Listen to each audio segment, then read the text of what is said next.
Hey everyone, welcome back to another video where today I'll be showing you my complete collection of Michael Myers masks from the series Halloween. So let's go ahead and jump right into it. Alright, so starting off we have the 1978 mask, and this one is pretty unique because this isn't just the regular Trick or Treat Studios 1978 mask. It is actually a Ben Tramer mask that has been converted to look like the original mask from Halloween. As you can see, it's a very nice looking mask.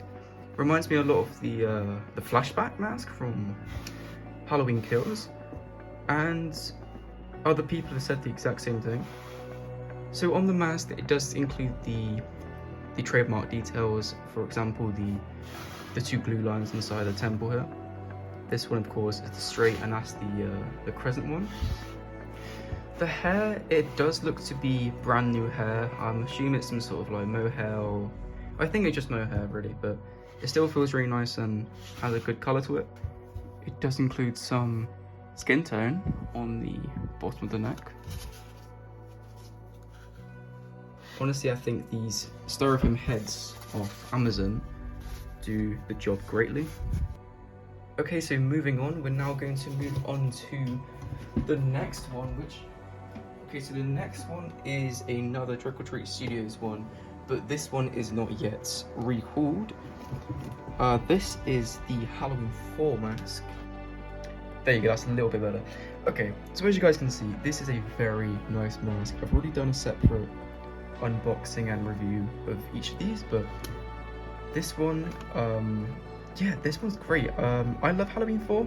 I know a lot of people don't like the mask, but honestly, I think it looks fine. I mean, it's not like all the time we do get some sort of weird abomination looking mask.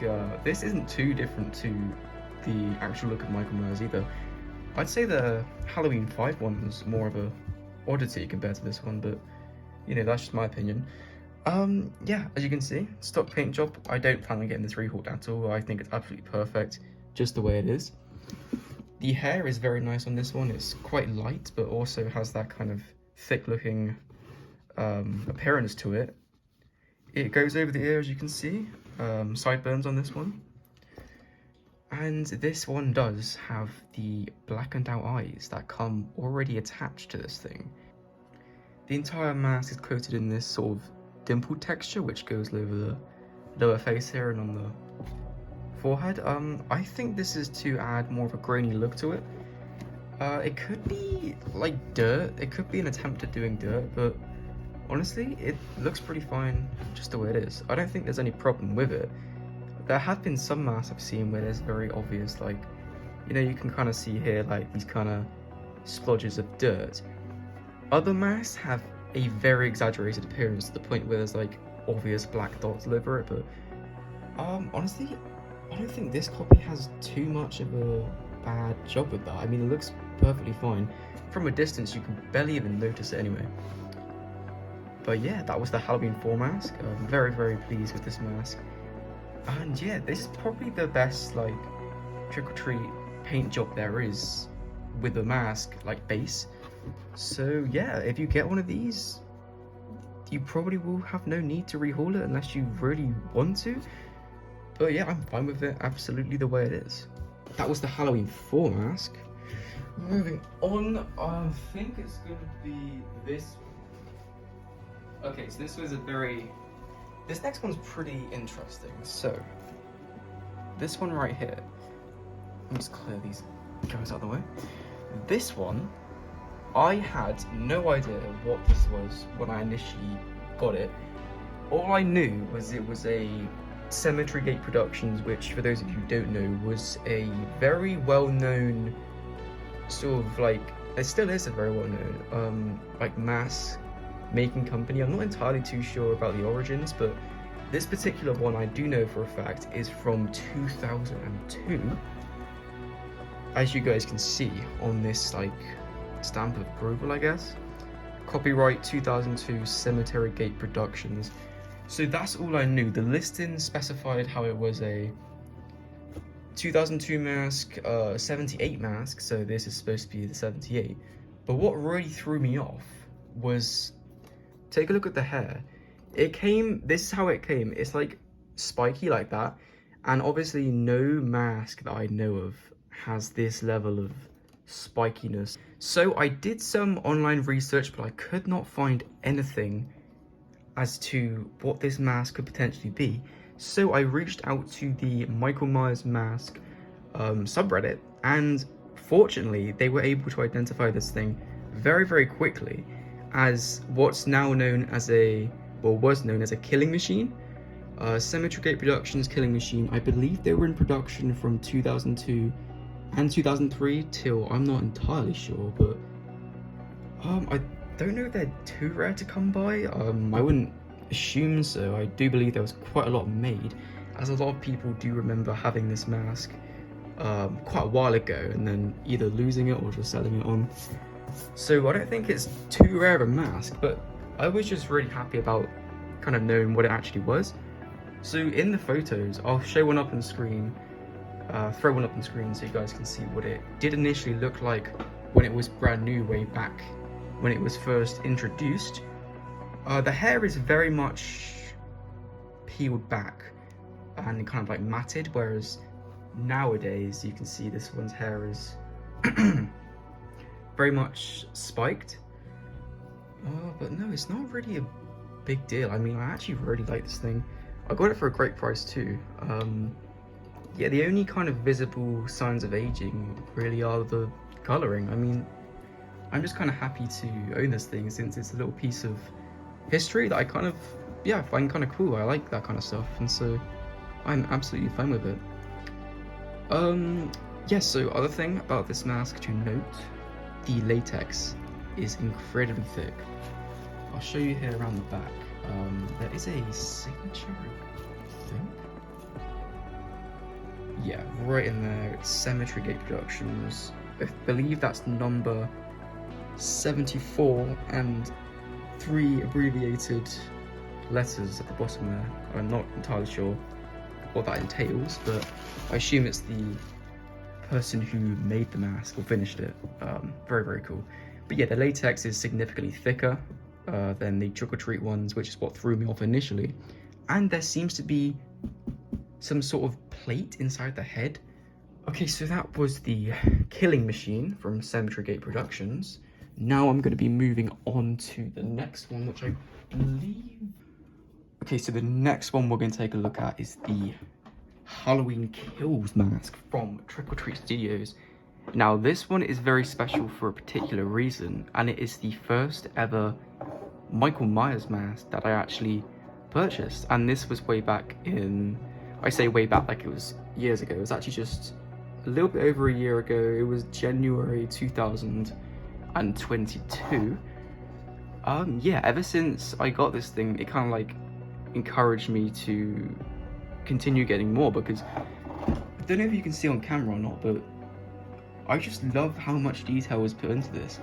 You can see here on the kind of damage side the amount of texture and detail. So this is obviously the kills from Halloween Kills, released 2021. I still have all the tags and everything. I don't throw away tags, I always keep them. Yeah, as you guys can see, awesome paint job yet again from Trick or Treat.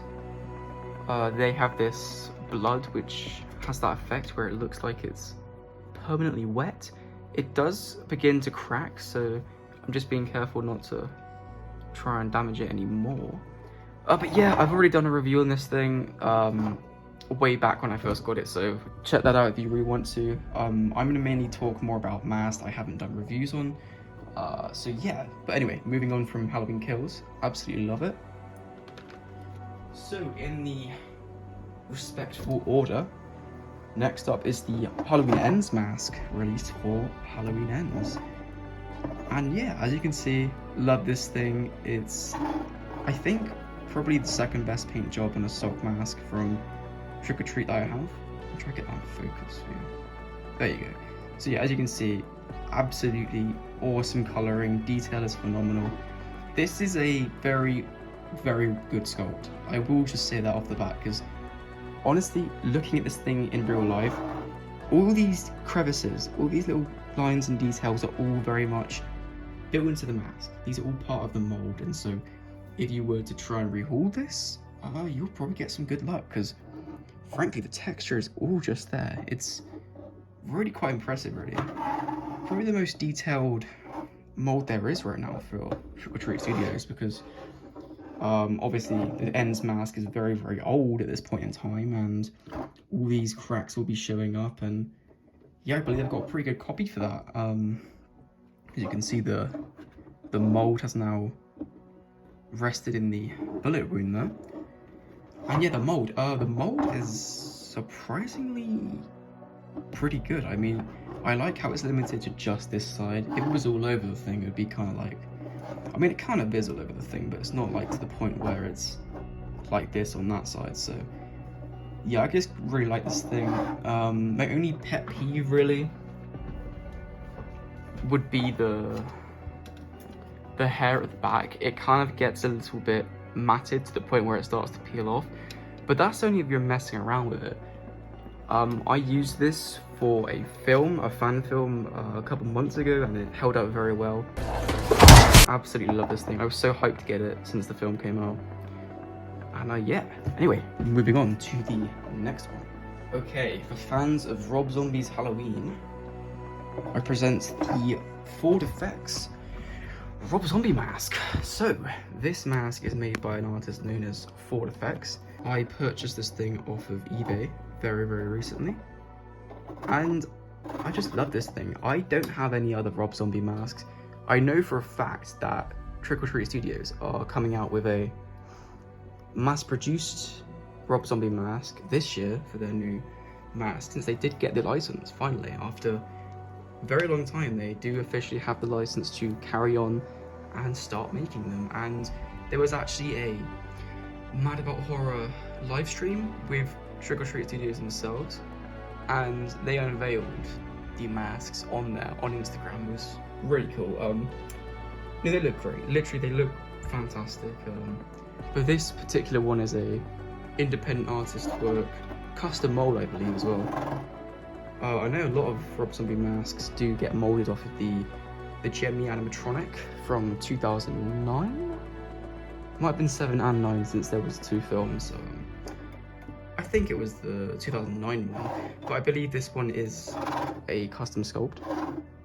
And yeah, the thing that stood out to me initially was the sheer size of this thing, because Tyler Mane, the actor who played Michael Myers in that film, is incredibly tall. He's around 7 foot tall, I think, and his head was, of course, much bigger than any other actor to play him. So here's a side by side, just so you guys can see what I mean. I mean, look at this thing. That's where we'll put it up to eye level.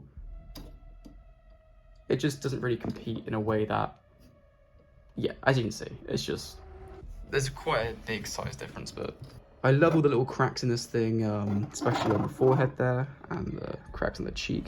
I believe this is the Halloween 1 mask, Rob Zombie's Halloween with a ghost apparently, from 2007, so I believe that's the mask this film is based from. Yeah, absolutely fabulous. I love this thing. The detail and the colouring even.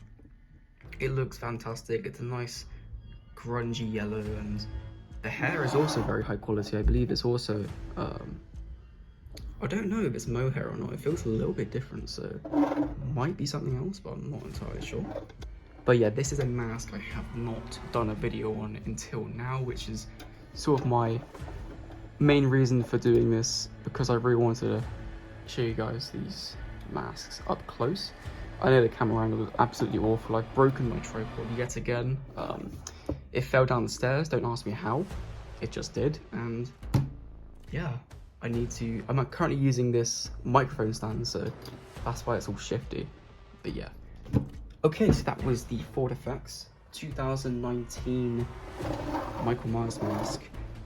The next one is, oh, this one's quite funny. So this is a custom piece by me. It's the Halloween 4 Bandaged mask.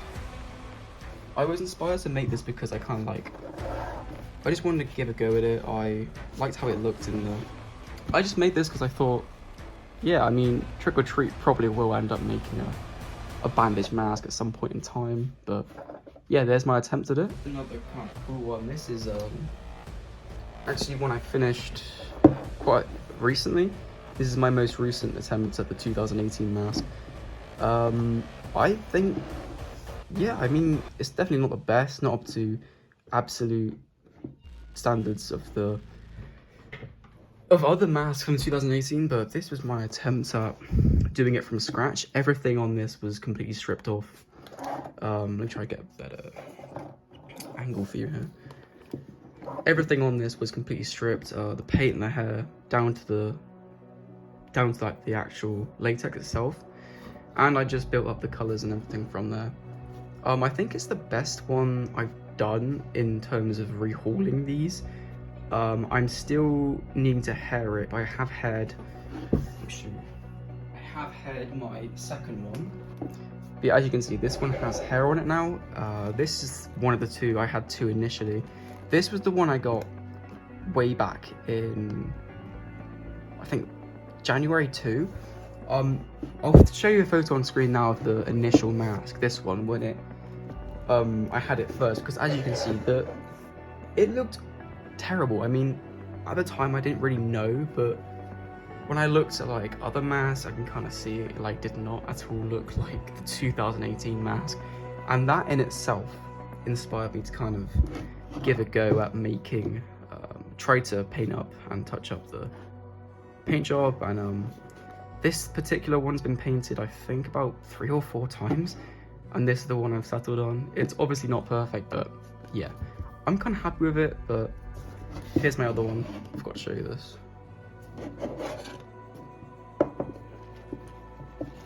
The other 2018, that's been haired up with mohair, and yeah. But yeah, that's pretty much it for this video. Really hope you guys did enjoy. Thank you guys so much for watching yet again another video. I will be back to making Halloween prop content very, very soon. Expect videos around July. I'll be making some more like haunted house updates. I've been planning it. Please make sure to subscribe and leave a like, as it helps me out a lot and just helps push my channel out a little bit more. And yeah, thank you all so much for watching, and I'll see you guys next time.